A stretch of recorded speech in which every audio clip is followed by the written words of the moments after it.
From the National Newsroom of the Canadian Press, I'm Jason White.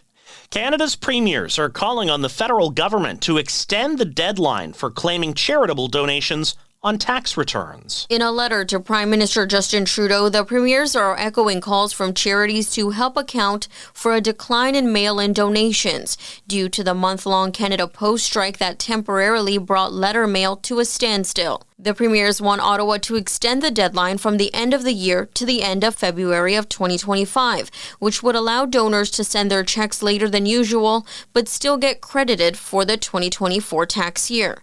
It comes after the Salvation Army reported that holiday donations had fallen by 50% this year, which it attributes to the strike. Brenda Molina Navidad, The Canadian Press. An expert says Canadian officials should continue dismissing Donald Trump's taunts about Canada on social media. They've included Trump's son Eric posting a doctored photo of his father purchasing Canada, Greenland, and the Panama Canal on Amazon.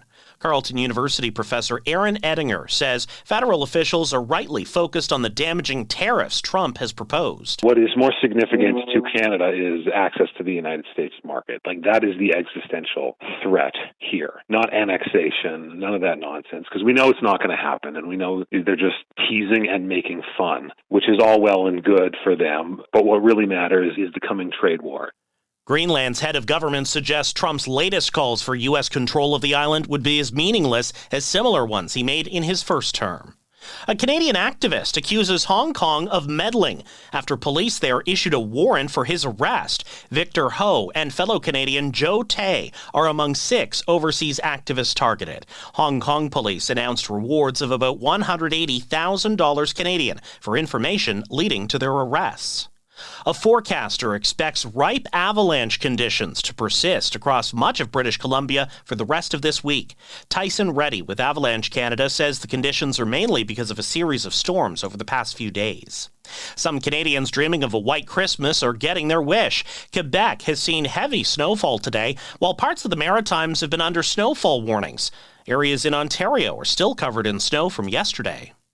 A Newfoundland mother is sharing the anguish she feels spending a Christmas with her son in a crumbling Victorian-era jail in St. John's. Gwen Perry says the conditions at Her Majesty's Penitentiary are only exacerbating her son James's mental health and addiction issues. People need to understand. People need to research. People need to reach out and learn more about addiction and mental illness, because you know what? Tomorrow it might be them. James Perry is awaiting trial at the penitentiary for a host of charges his mother says stem from his addiction. This is the Canadian Press. In sports, the Winnipeg Jets are on top of the NHL standings going into the league's 3-day Christmas break. The Jets beat the Toronto Maple Leafs yesterday afternoon to reach 51 points. That's 2 more than the Vegas Golden Knights and New Jersey Devils. The loss sent the Leafs to second place in the Atlantic Division. The Edmonton Oilers will hope to maintain their momentum when they return to the ice Saturday in Los Angeles. The NBA returns to action tomorrow for its traditional slate of Christmas Day games, but the Toronto Raptors will return to action Boxing Day with a trip to Memphis. The second last week of the NFL season begins tomorrow with a pair of games, including defending Super Bowl champion Kansas City Chiefs visiting Pittsburgh. And Swiss Olympic snowboarder Sophie Hediger has died after an avalanche at a mountain resort in Switzerland.